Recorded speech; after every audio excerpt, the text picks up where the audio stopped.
Hello everyone, Elvian here. We are back with One Piece Volume 90. Oh man, we're really getting we're really getting far um in the series, and we've made it to Wano.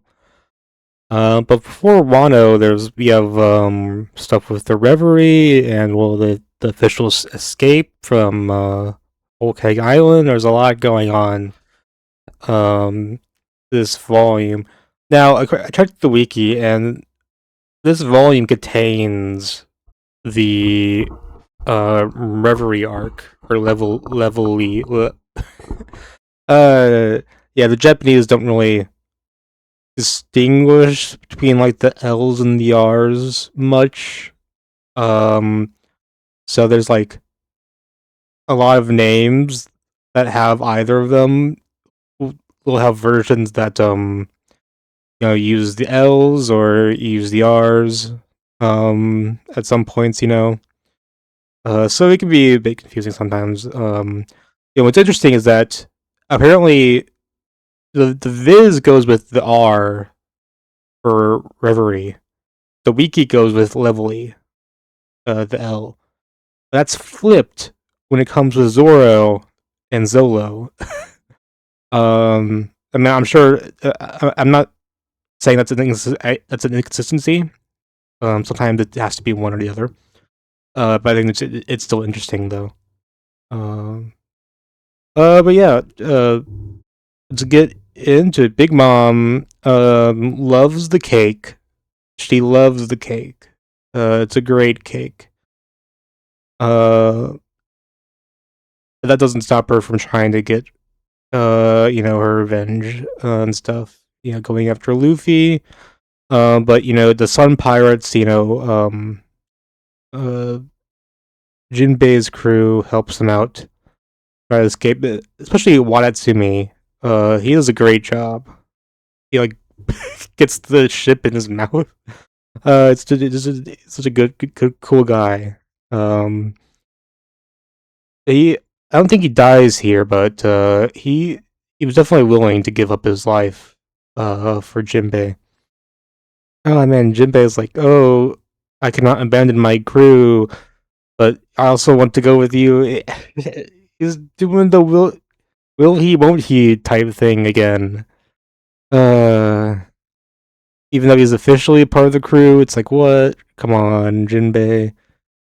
Um, but the Straughts do make it out. They mourn Pedro. You see a segment where Garrett is crying.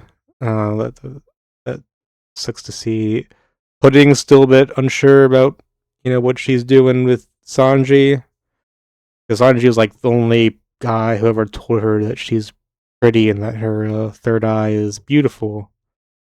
Um, yeah, she cries over that, and it's like, okay. Oh, she wait. Does she take that part of him out of her memory? We see with her memory fruit. We see that she has a part of this thing in her memory. Um. Oh wait, no. Wait, she took part of his memory out. Oh, so that she would forget about it. Oh man, what? Pudding. What are you doing, Pudding? Oh no. We may get more about Katakuri. About he was he used to not hide his face, and he was kind of beat up for it. Well, actually, not beat up somewhat. Brule, or one of his, yeah, Brule was beat up for it, so kind of hid. He wanted to like be perfect, so they'd fear it. Um, that is interesting. Um, and yeah, Big Mom is back. Um, Nami has Zeus. Oh, that's cool. This should be a big power up for Nami. Like Zeus was one of the things Big Mom used. So, it should be a big boon. Um, Luffy is distraught over his new bounty being over only 150 million berries. We'll see about that.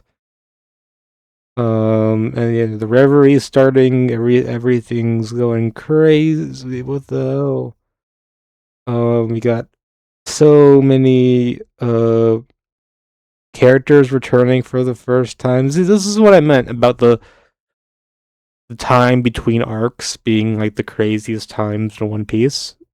There's just so many things happening. Now I don't really know. I don't think I'd consider Reverie like this part to be its own arc like the wiki does. It doesn't like have a payoff, you know? Like I was, waiting for this, the Reverie, the meeting to take place. Like it starts, but then we don't really get to see what happens, and then we go to Wano.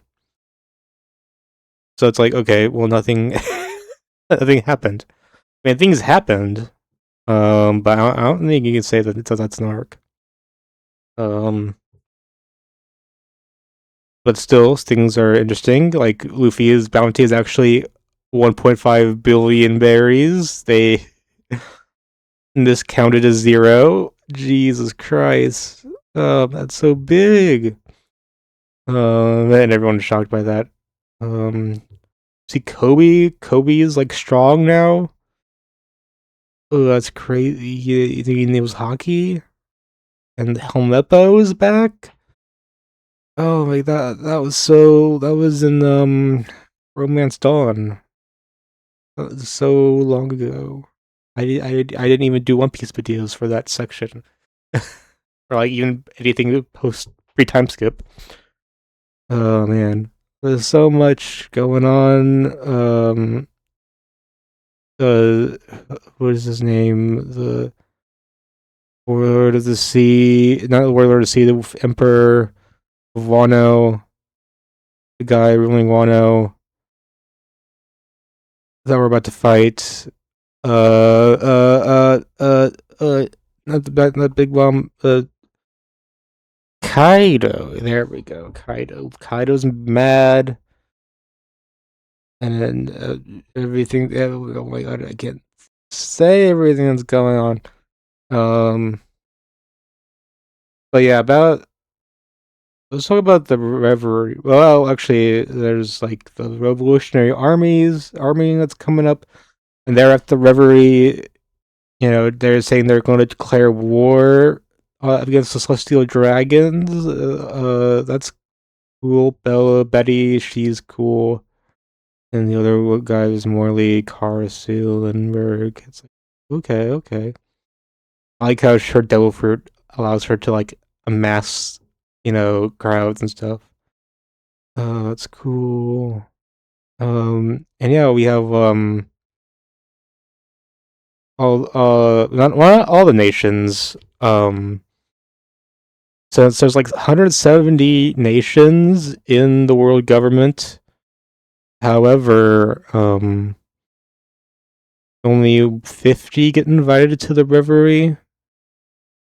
And also, there are some nations that could want to join the world government, but can't pay like tribute to it, and that also causes a lot of instability in the world in those nations. So that's interesting. You can see there's a lot. You see more of the corruption and unjustness of the world in there.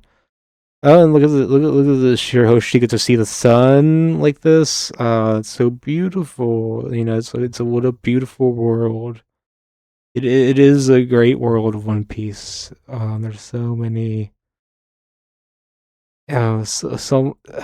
It brings a tear to your eyes to see this, see everything. Um, I see. Cole has an interesting line here. You're fighting the. Someone asked her, "You're fighting the world government for the sake of the fishmen." you feel it all conflicted about their Ryugu kingdom taking part in the Reverie. And she says, not at all, Betty. Our true foe isn't actually the world government, it's the celestial dragons who control it. I think that's is an interesting line. I could see a lot of people, disagreeing, with that. Like, sure, certainly, the celestial dragons are like the easiest thing you can point to about, that's wrong with the world government. But I don't know. Maybe there's also a line that Wapo has later on. Um, actually, not that soon. Is he later on? It's impossible to run a squeaky clean king, a squeaky clean country. Jesus Christ, why can't I say that? But he has a point. Like you point to a nation that like has done no wrongs. Kind of like the whole. You can't really, they can't make an omelet without cracking a few eggs. Um, I don't know, and you're making the biggest omelet here with the world government. Not even talking about like a individual nation. We're talking about a collection of 170 nations. So you could say this is like the One Piece United Nations. Uh, Something tells me this is a bit more. This is more powerful than that. The world government has more power than the UN has. Yeah, it's not like beholden to like five nations, or even just one. Uh, yeah, I think Koala might be a bit misled, but Celestial Dragons they suck too. So I don't know. I think Oda does try to point that like okay, well you have a lot of monarchs here, but there are some good monarchs. Like look at these monarchs. We have Vivi, Rebecca, Shirahoshi, Mancherry. We have all these princesses that love Luffy and stuff. A monarchy is cool when you're a good monarch. Well, okay, maybe he doesn't mean to say any particular thing of that. But I feel like there might be some implications. But wait, what can someone tell me what the hell is happening? Here with Straw Hat? What? Who are you? Huh? Wait, let me cut. The hell? Well, I don't even know Marijo's hidden treasure. So they're keeping Don Quixote, Doflamingo alive because he knows the secret. Um, what the hell? See, this is what I'm saying. Nothing's answered in this arc. Uh, I don't. It's weird. I don't even know. Um, but Mom and Kaido are talking. Um, they have a history. It looks like.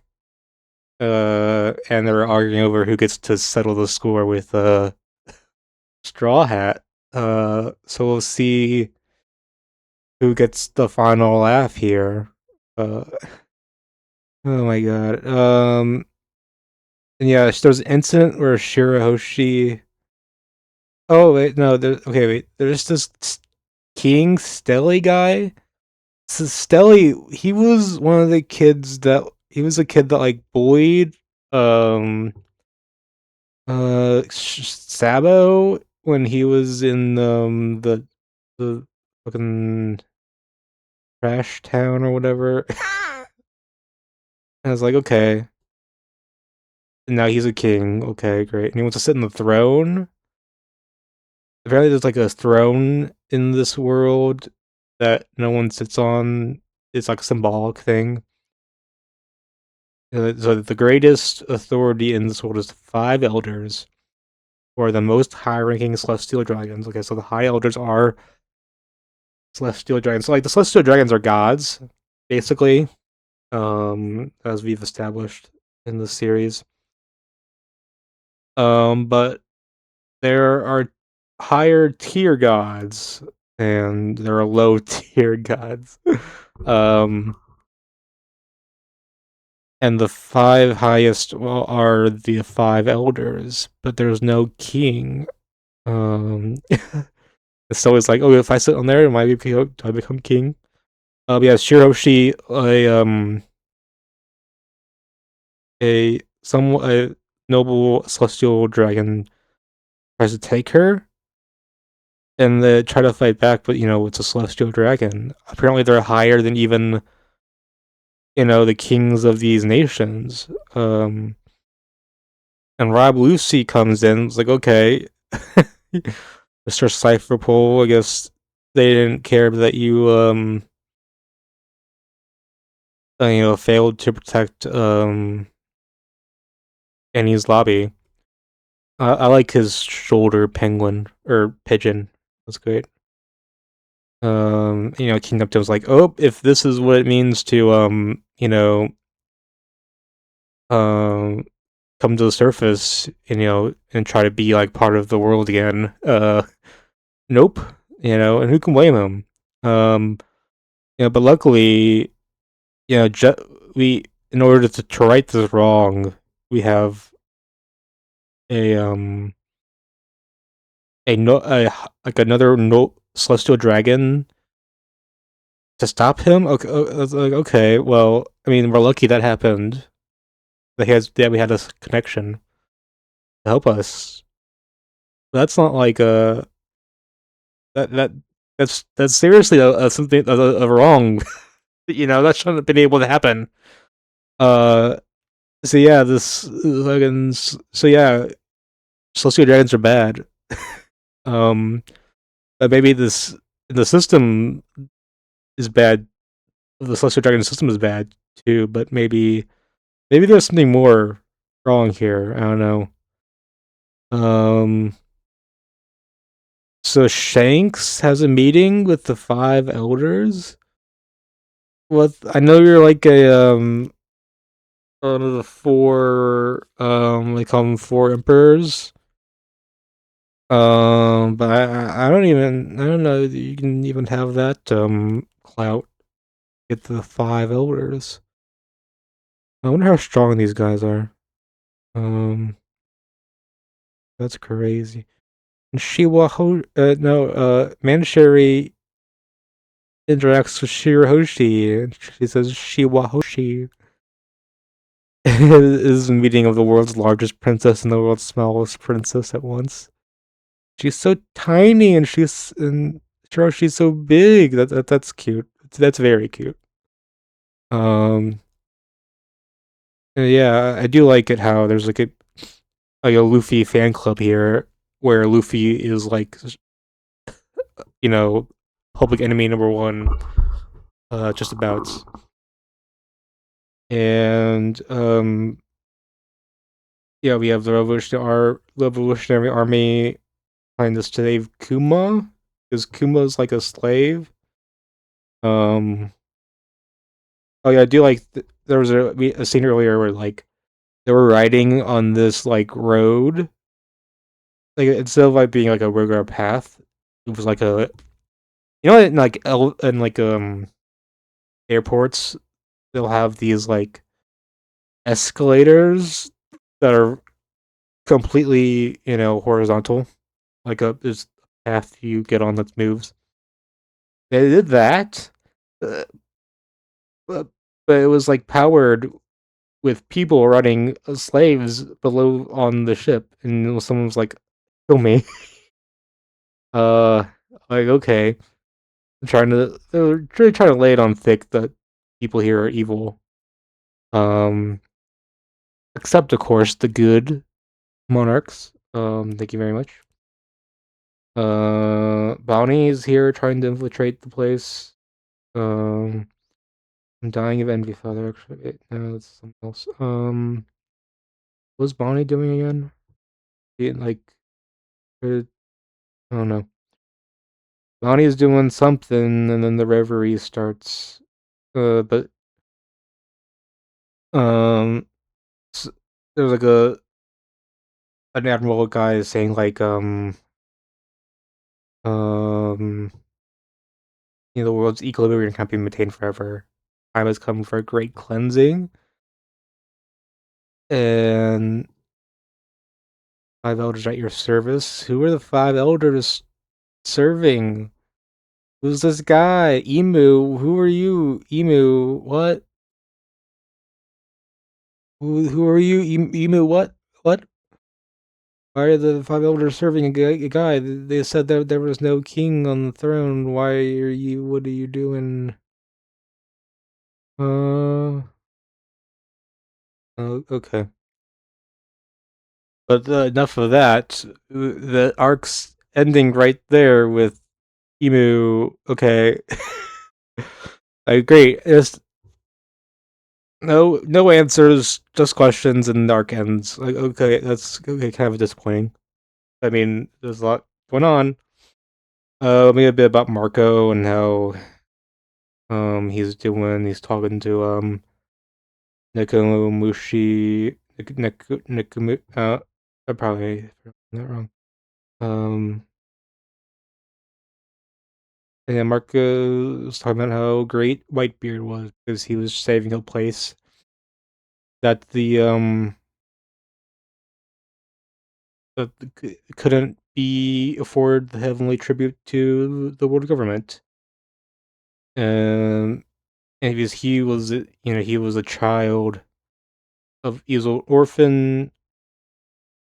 It was a result of a country collapsing because they couldn't join the world government. Okay, that's interesting.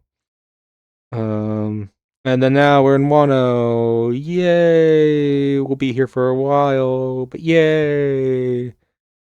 Wano time. Uh, go. Frankie is a carpenter. I guess they're just doing odd jobs. Uh, Usopp is a toad oil salesman.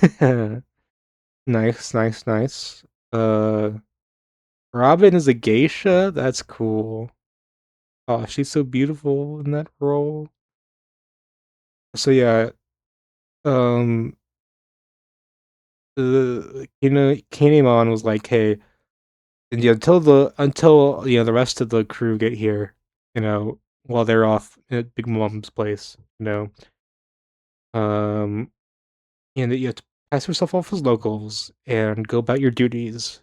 So I wonder what their duties entail. Well, actually, the one that talks to Robin was like, there's no way we receive our summons from the Shogun's chamber in the short amount of time you want. Um, the if it's one of our duties is to get to the Shogun's chamber. And the Shogun is the Shogun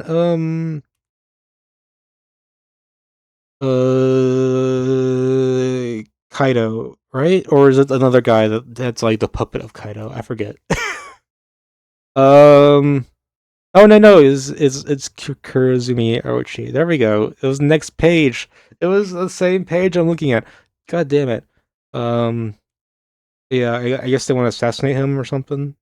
I don't know what else Robin would do. I guess they want someone close to him, but I don't know what Frankie and Usopp are doing with their jobs. Um, yeah, you remember in Thriller Bark that Zoro got to blade Shusui um out when he fought the swordsman Rima's like zombie form and got it. and then now the Wano guys think he stole it, so they try to get him to commit seppuku. But nope, he with the seppuku blade, which isn't supposed to be something strong, only strong enough to really kill yourself. Um, he manages a big strike. That's great. And yeah, we're off to Wano. The crew's off to Wano. The crew. Well, we saw what the remaining crew was doing at Wano. You know, Robin, Frankie, Zoro, Usopp. Now the rest of the crew on the boat are going to Wano. They see in the paper the Reverie is happening. Um, Chopper's good to see. Glad to see. Doctor, and that's cool. Cute. Chopper's cute. They have big waves around Wano, and I like this. This is like the classic art you see in Japanese paintings. Um, Very cool, very cool. And they go up the waterfall. They encounter a waterfall, and the giant koi fish take them up the waterfall. And that's another great thing. Maybe Pokemon players probably know that Magikarp getting into Gyarados is related to like a myth about how like if a koi fish can go to the top of a waterfall, it become a dragon, something like that. So that's cool. I like that. Now they're on Wano, and then they encounter like a baboon carrying a sword, and then the volume's ending. But yeah, Wano, yay! But I'm wondering about what the hell's happening at Reverie. I assume we'll get bits and pieces of that throughout the arc, and then probably at the end we'll get a bit more before. I think after this is Egghead, so I'm not sure. Maybe we'll get a lot of things in Egghead, hopefully. But yeah, everyone excited to see what happens here at Wano because it's the longest arc in the series. Excited.